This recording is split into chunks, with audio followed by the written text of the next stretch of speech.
Hi everyone, this is Michael Brook from Rapid Couples Counseling, and this video is entitled The Curse of Unlimited Options, or Problems in Modern Dating. Now, occasionally I talk to people who are dating and are trying to find a relationship. The vast majority of people these days actually meet people on dating apps or dating websites. Roughly 60% of relationships now commence with meeting people on dating apps or via digital means. This is a significant change over the last 20 years. Prior to dating apps, people met each other by extended family and friends. So you knew someone who knew someone who knew someone who was single. You meet someone at a party. You go to a nightclub or a bar or something. You meet someone there. Alternatively, through work. So often people would meet relationships and form relationships through work.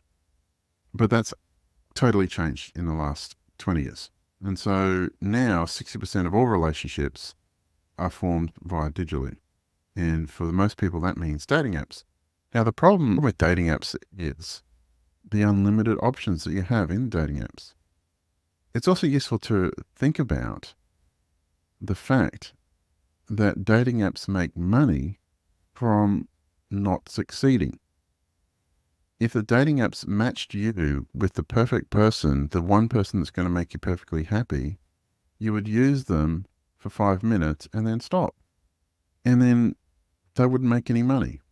So dating apps, the algorithms in dating apps, are designed to hijack particular parts of the human brain, particularly human behaviors, to get you continue swiping and continue staying on the apps. Now, there's something around choice that's compelling. We want to have more choice. We want to find the best possible mate we can. Both men and women try and find the best possible mate they can.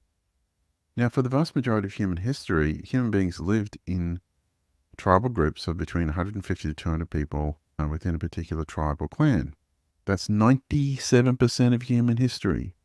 So for 70% of human history, in a tribal group of no more than 200 people, because what paleoanthropologists have found, that when tribal groups get over 200 people, then the size of the group tends to be limited by warfare and homicide. A lot of the young men end up getting killed or getting into fights because they put their penises where they shouldn't.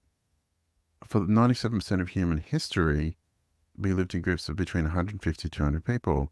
Now, if you're growing up in a group that big, then you had a maximum of 10 to 12 people of your age group with whom you could form a pair bond or lifelong relationship. And the vast majority of human societies have some kind of long-term monogamous pair bond as a central part of their relationship or a central part of the organization of their culture. So if you're growing up in a group of 150 to 200 people, you had a maximum possibility of 10 to 12 different partners to choose from. If you only have 12 options and your partner only has 12 options, well, you tend to pick the one that suits you best. But you also know that there's some things about them that aren't optimal, right? Only the best person can get the best partner. Man number one picks woman number one, and woman number two will try and pick man number two, and man number three will try and pick woman number three, or he might have a crack at woman number one. If he's lucky, he might get there, but most of the time, different people pick people within their same level of attractiveness within the culture. Now, the problem is with modern dating apps, you have now, instead of the 12 options of 12 different partners, you have up to 500,000 partners or more in a city the size of Brisbane.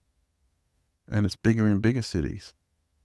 So right now, practically speaking, most men and most women have an unlimited choice of sexual partners. Now, if you have unlimited choice, you're trying to seek the best person you can, which is what both men and women both do. The problem with that is that even if you find someone who's 95 or 97% of what you want or what might work for you and what might make you happy over the longer term, even if you find that person, you still got in the back of your head the fact that there may be someone that's just a little bit better. All it takes is a little bit more swiping. So this is the problem with dating apps, is that unlimited choice changes the nature of human decision making in who they pick for a partner. Instead of saying, this person's 97% of what I want, yummy, I'm going to grab a hold of them and not let go and give my best at this relationship. Instead of people making that choice, which is what might have happened 20 years ago. 20 years ago, you I may have, 2 or 3 or 400 potential relationship partners based on my extended family friends who I meet where I go out. And I found the best out of 2 or 300. These days, people are saying, hey, I'm finding 95% of what I want in the person that I'm with, but maybe I might find someone that's 97%. Maybe if they do the slightest thing wrong, I'll kick them to the curb, and then maybe I might find someone that's 97%. The problem is the probability of that strategy being successful is vanishingly small. So a lot of people are condemning themselves to loneliness and perpetual singledom because they never actually make a choice and never commit to someone completely because they've got unlimited choices. If you're single and if you're swiping or if you're looking for someone, it's useful for you to say, if they're 90% of what you want or 95%, that's probably enough. If you're looking for Mr. Perfect or Miss Perfect, she's going to find you and find something wrong with you. So rather than going, I need the perfect person that's 100% of what I want, you're probably never going to find them. And if they're doing the same thing, they might find you and say, hey, I'm looking for 100%, but this person's 98, I'm going to kick her to the curb or kick him to the curb. So you really need to find what can work. If you look at your partner, rather than thinking you've always got a better option, the chances are you actually might not. And so be clear that this is what I want and this is what makes relationships work. I can tell you that there's some things you need to think about in terms of how you select your partner. First one is, are they a good team member? Do they play well as a team? Right? Are they good at putting their needs aside for the benefit of the team and benefit of the relationship? Next thing is, how well do they regulate their own emotional states? Are they able to hang on to their shit when they feel like losing it? Next one is, do they exercise? Because exercise is the foundation of emotional self-regulation. The next one is, do you have similar libidos? If you really, really like sex a lot, it's probably not a good idea to match with someone who says they're asexual or says to someone they're enjoying a celibacy journey or whatever it is they might say. And finally is, do you have similar values in life? Do you want the same thing? Or are you looking for a future that's the same thing together? Now, notice none of those things that I've mentioned have anything to do with their attractiveness or anything to do with their hotness. And the problem is on dating apps, people match according to their relative attractiveness, according to how hot they are, how well they look in a photo. But these things have got nothing to do with relationship success. Visual attractiveness and attractiveness on a photo has nothing to do with relationship success. And a lot of people will optimize their dating selection according to what looks good, but that means they're choosing partners who are completely inappropriate for them.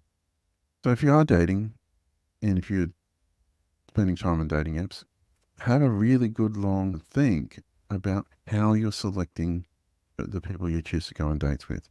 Are you selecting from basic purely on attraction, or are you selecting based on what could be successful in the long term? And if you find someone with whom you have similar values, similar beliefs about relationships, similar attitudes towards sex, similar direction in life, who's a good team member, who regulates their emotional states, who has functional ways of regulating their emotional states, doesn't use alcohol, drugs, or food to regulate their states, and who does exercise on a regular basis. If you find that person, think really, really long and hard about ditching them, because that could be the person that can make you happy in the longer term.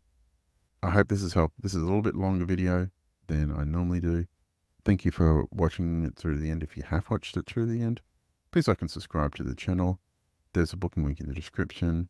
If you are having a challenge with your relationship, please call me on 0432 681 321. Thanks very much. Bye.